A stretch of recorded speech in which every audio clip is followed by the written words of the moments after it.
नमस्कार दोस्तों, स्वागत है आपका। जयचंद और मोहम्मद गौरी के बीच 1194 में चंदावर का युद्ध हुआ। उस युद्ध की घटना को पूरी विस्तार पूर्वक और आसान भाषा में समझने का प्रयास करते हैं। तो इसको हम लोग देखते हैं कि इसकी कहानी क्या है। ऐतिहासिक पृष्ठभूमि अगर देखें तो 1194 से पहले की कुछ घटना को अगर जोड़े हम तो, क्योंकि अचानक युद्ध नहीं होता है, कुछ इसके पहले भी कुछ परिस्थितियां बनी होंगी। तो देखते हैं। 1192 में तराइन का द्वितीय युद्ध हुआ, जिसमें मोहम्मद गौरी ने पृथ्वीराज चौहान को हराया और मार डाला।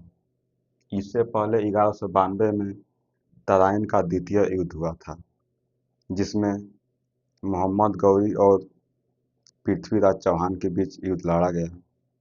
उसमें मोहम्मद गौरी विजयी रहा, पृथ्वीराज चौहान की उसमें हार हुई और उसमें पृथ्वीराज चौहान को मार दिया गया, उनकी मृत्यु हो गई। और देखते हैं, इसके बाद उत्तर भारत में कोई शक्तिशाली हिंदू राजा नहीं बचा, सिवाय एक के, जयचंद गढ़वाल, राजा कन्नौज वाराणसी।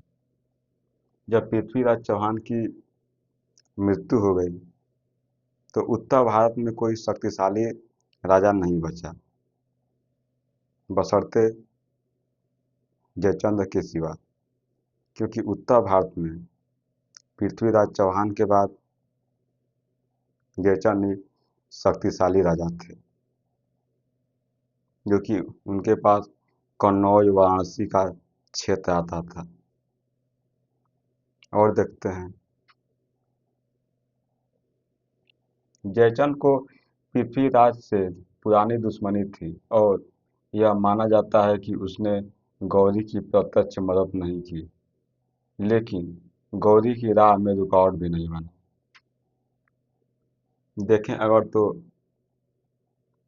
जब तराइन का द्वितीय युद्ध हुआ तो उसमें जयचंद ने पृथ्वीराज चौहान का साथ नहीं दिया, क्योंकि पृथ्वीराज चौहान से जयचंद की काफी दुश्मनी थी। और ऐसा कहा जाता है कि जयचंद ने प्रत्यक्ष रूप में नहीं, लेकिन गौरी का उसने साथ दिया, क्योंकि उसकी पुत्री संयोगिता का हरण पृथ्वीराज चौहान के द्वारा किया गया। उस घटना को जयचंद ने अपमान समझा कि हमारे आत्मसम्मान पर यह बहुत गहरा चोट है, हमारा अपमान हुआ है और इसका बदला हम पृथ्वीराज चौहान को हरा कर ही लेंगे। तो उसने, ऐसा कहा जाता है कि गौरी का उन्होंने साथ दिया, गौरी के मार्ग में वह रुकावट नहीं बना। अगर पृथ्वीराज चौहान और जयचंद मिलकर लड़े होते तो शायद युद्ध का परिस्थिति अलग होता, लेकिन इतिहास तो बदलने वाला था। और देखते हैं, लेकिन जैसे ही पृथ्वीराज हार गया, गौरी की नज़र कन्नौज और वाराणसी जैसे समृद्ध क्षेत्र पर पड़ी। अब जयचंद और गौरी दोनों आमने सामने थे। जब पृथ्वीराज चौहान हार गया, क्योंकि उत्तर भारत में शासन कर रहा था वो, पृथ्वीराज चौहान हार गया। जब हार गया तो दूसरा कोई शक्तिशाली राजा था नहीं सिवाय जयचंद के। तो गौरी ने देखा कि जयचंद कन्नौज और वाराणसी पर शासन कर रहा है, अगर इसे हम अपने रास्ते से हटा दें तो हमारा रास्ता साफ हो जाएगा उत्तर भारत के लिए। तो मोहम्मद गौरी अब जयचंद पर अपना निशाना लगाता है और उसे युद्ध करने की चुनौती देता है। तो इसको देखते हैं हम लोग। युद्ध की तैयारी अब दोनों को लग गया, गौरी को लग गया और जयचंद को, कि उत्तर, क्योंकि जयचंद जानता था कि उत्तर भारत में पृथ्वीराज चौहान तो है नहीं, शक्तिशाली राजा हम ही हैं। तो अब की बारी हमारी ही बारी है, मतलब जयचंद की ही बारी है कि गौरी उससे युद्ध करेगा। तो दोनों अपनी अपनी सेना को क्या करने लगे, मजबूत बनाने लगे। जयचंद भी अपनी सेनाओं को मजबूत बनाने में लग गया। तो इसको देखते हैं। युद्ध की तैयारी मोहम्मद गौरी ने समझ लिया था कि उत्तर भारत को पूरी तरह जीतना है, तो जयचंद को हराना बहुत जरूरी है। जयचंद अगर, क्योंकि मोहम्मद गौरी पृथ्वीराज चौहान को हरा चुका था, लेकिन उत्तर भारत में पूरी तरह से कब्जा करना है तो जयचंद को हराना पड़ेगा।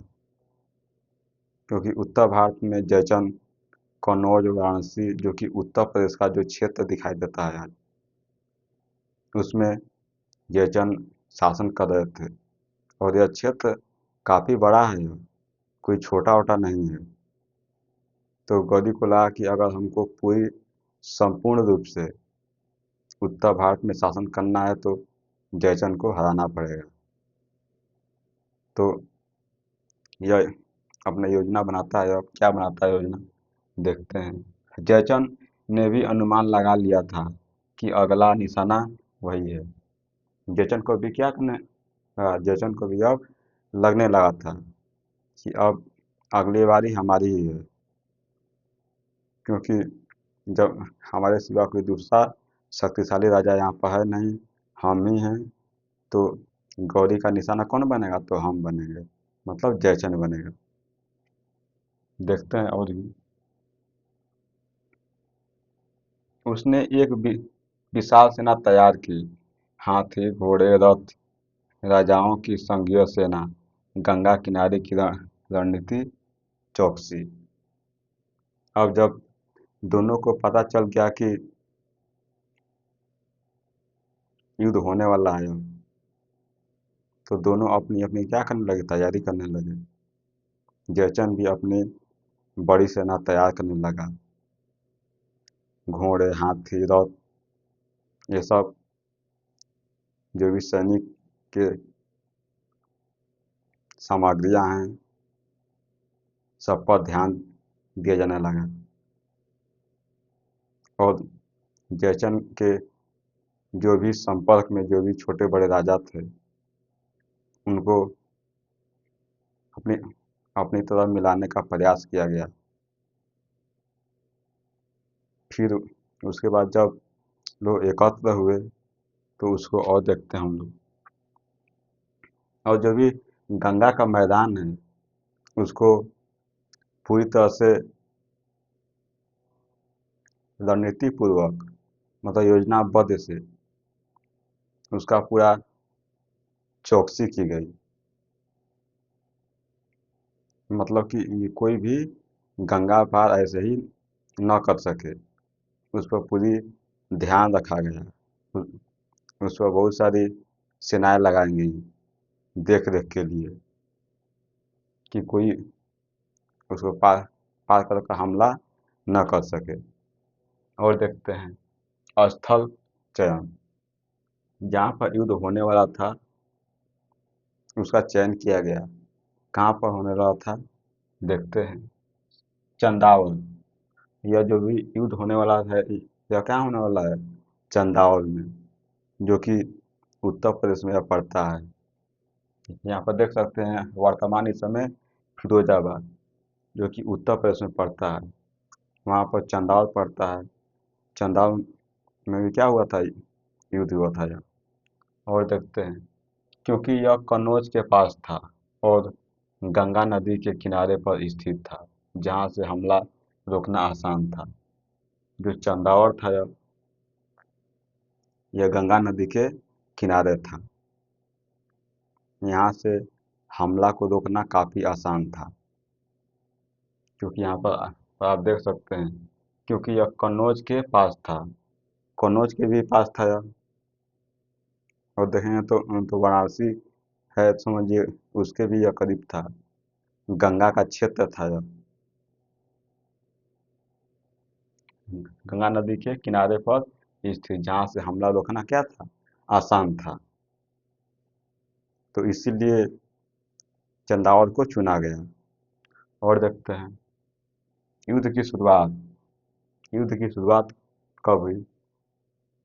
सन 1194 ईस्वी में मोहम्मद गौरी और जयचंद की सेनाएं गंगा किनारे चंदावर के मैदान में आमने सामने आईं। सन 1194 में मोहम्मद गौरी और जयचंद की सेनाएं चंदावर के मैदान में आमने सामने आईं। युद्ध अब होने की इनकी पूरी स्थिति बन गई है। दोनों सेनाएं आमने सामने आकर खड़ी हो गई हैं। और देखते हैं, दोनों पक्षों ने मोर्चा संभाल लिया, मतलब अपनी अपनी सेना के लोग अपनी अपनी कमान संभाल लिए पूरी तरह से। और देखते हैं, जयचंद की सेना विशाल थी, लेकिन संयोजन में थोड़ी ढीली थी। जयचंद की सेना जो थी वह काफ़ी बड़ी थी, वह विशाल थी, लेकिन जो कि सैनिकों में एक योजनाबद्ध तरीके से जो योजना बनाई जाती है सैनिकों के लिए, कब कैसे क्या करना है, उसमें जयचंद की सेना में यह कमी दिखाई पड़ी। इसमें ढीलापन देखना पड़ा। लेकिन यही अगर गौरी की सेना में देखें तो पूरी संपूर्ण व्यवस्था के साथ, पूरी रणनीति के साथ गौरी अपना संपूर्ण सेना पर नौछावर करता है और सेना को एक सशक्त, शक्तिशाली और रणनीति में महारत हासिल है गौरी को, जो कि अपनी सेना को, क्योंकि जब आप बड़े युद्ध को आप जीतते हैं तो ऐसे ही नहीं जीत जाते हैं, उसमें बहुत सारी परिस्थितियाँ होती हैं। अच्छा सैनिक होते हैं, उसके रणनीतिकार अच्छे होते हैं, सेना का सेनानायक बेहतर होता है, ये सब युद्ध को जीतने में सहायक होते हैं। और देखते हैं, लेकिन गौरी की सेना में कम संख्या थी, लेकिन बहुत अनुभवी और पूरी तरह प्रशिक्षित थी। जयचंद की सेना की तुलना में गौरी की सेना बहुत कम थी, लेकिन गौरी की सेना पूरी अनुभवी थी, क्योंकि इसकी सेना कई युद्ध लड़ चुकी थी और पूरी तरह से यह प्रशिक्षित थी। मतलब हर सैनिक पूरी तरह से युद्ध की जानकारी रखता था, वो कैसे युद्ध को जीतना है, ये सब कुछ गौरी की सेना के हर एक सैनिक बेहतर रूप में जानते थे। और देखते हैं, जयचंद स्वयं युद्ध मैदान में थे और माना जाता है कि उन्होंने वीरता से युद्ध किया। जो जयचंद हैं वह खुद युद्ध के मैदान में थे और ऐसा माना जाता है कि उन्होंने अपनी पूरी अंतिम सांस तक युद्ध लड़ा हो। और ऐसा कहा जाता है कि जयचंद की मृत्यु चंदावर के ही मैदान में हुई। और देखते हैं, युद्ध कई घंटों तक चला। जो युद्ध है वह कई घंटों तक चला, लेकिन एक तीर जयचंद को आग लग जाता है और जयचंद घायल हो जाते हैं। और वह जो जो हाथी पर बैठे हुए थे उस हाथी से जयचंद नीचे गिर जाते हैं और सैनिकों में अफरा तफरी मच जाती है, क्योंकि उसमें बहुत सारे हाथी होते हैं। और जो भी सैनिक हैं उनको जब राजा नहीं दिखते हैं तो भगदड़ मच जाती है। और इसका फायदा स्वाभाविक है कि विपक्षी वाली सेना को जाएगा। इसका गौरी पूरी तरह से अपने अवसर का लाभ उठाता है। देखते हैं इसको हम लोग। शुरुआत में जयचंद की सेना को बढ़त मिली।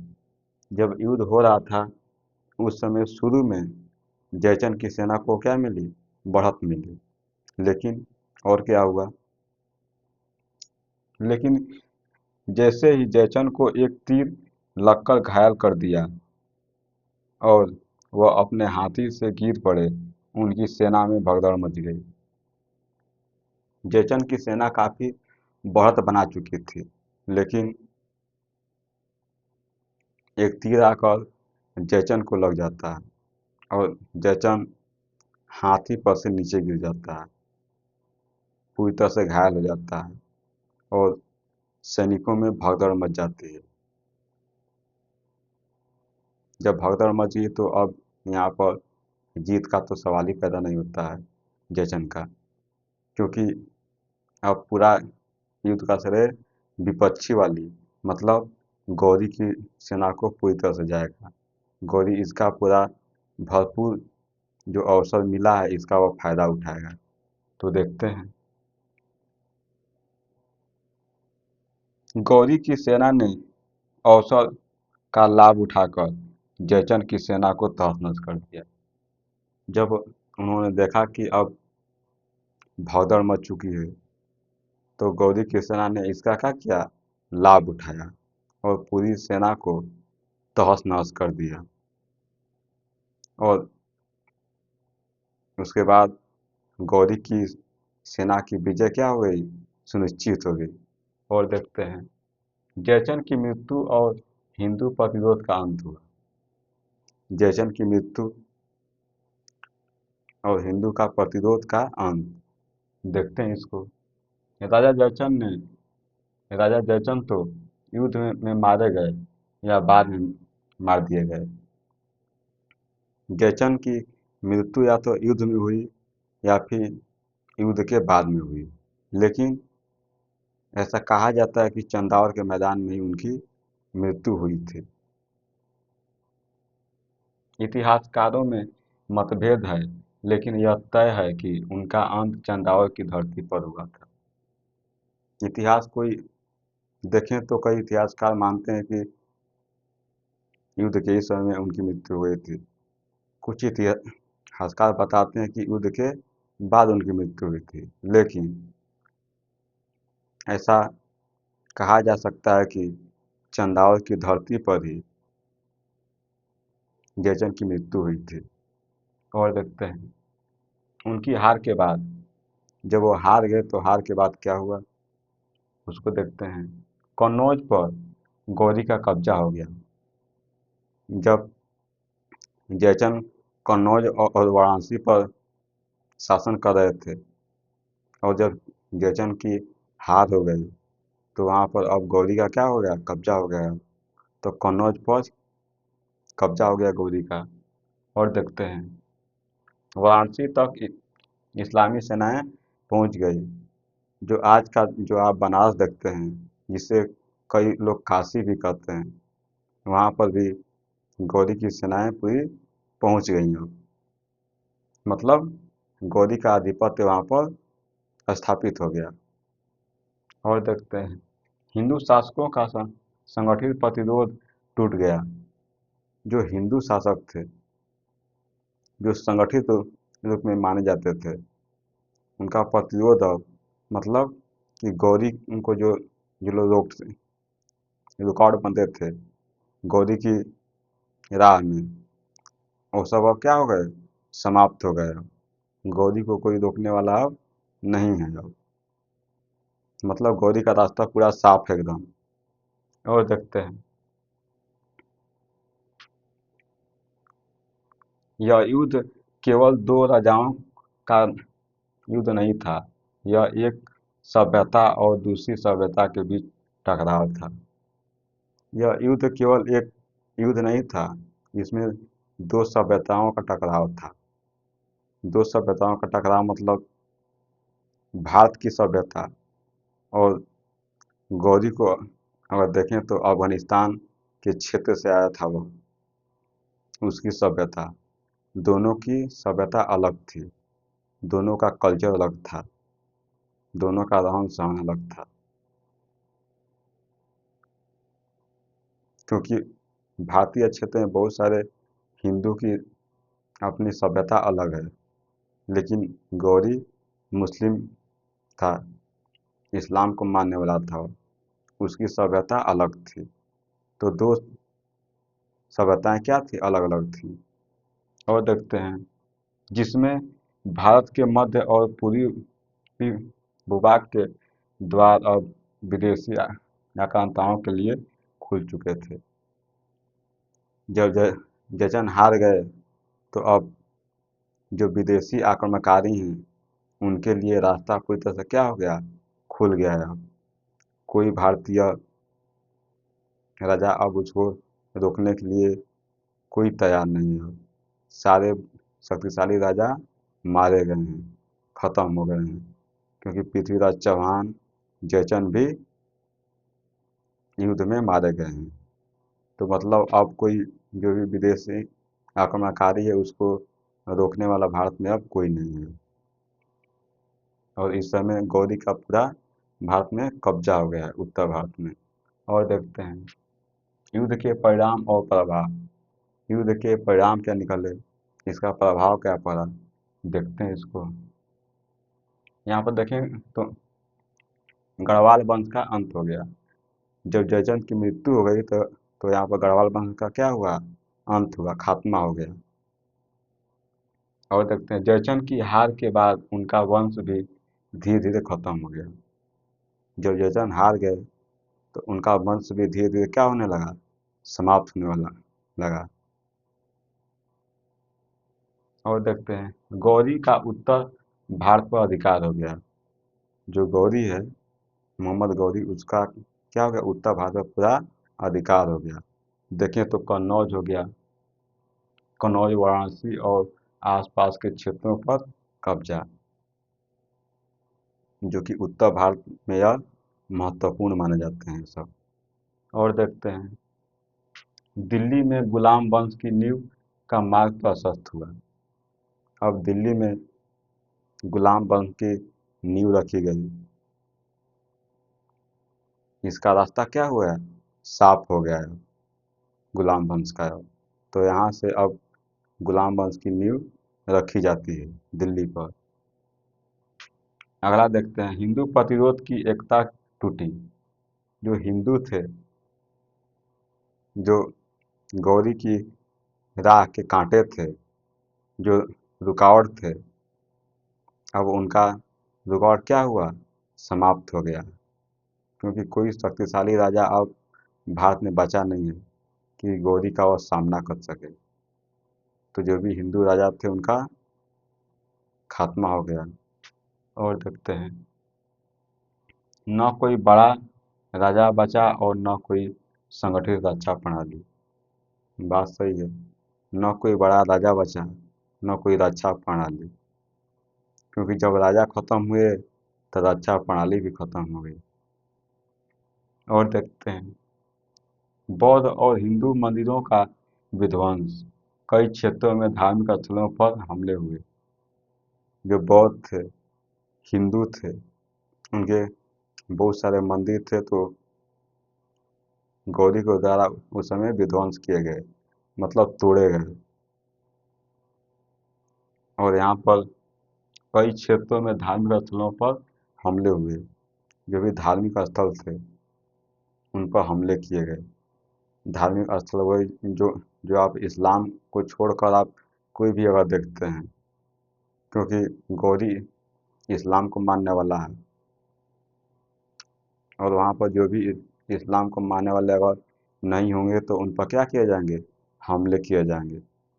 उनके साथ बहुत ही गलत व्यवहार किया जाएगा, उनके साथ दबाव बनाया जाएगा। और देखते हैं भविष्य की सल्तनतों का मार्ग खुला, यहीं से दिल्ली सल्तनत और फिर मुगल साम्राज्य की राह साफ होती गई। यहाँ से अब विदेशी आक्रमणकारी भारत में आने लगे। अब दिल्ली सल्तनत भारत में काफ़ी लंबे समय तक चला। उसके बाद मुग़ल आए, मुग़ल साम्राज्य भी काफ़ी लंबे समय तक चला। तो यहाँ से अब भारत पूरी तरह से विदेशी चंगुल में फंस चुका है। तो आप चंदावत का युद्ध पूरी विस्तार पूर्वक एक एक घटना को आसान भाषा में समझे होंगे। मिलेंगे अगले लेक्चर में, तब तक के लिए आपका बहुत बहुत धन्यवाद। Thank you.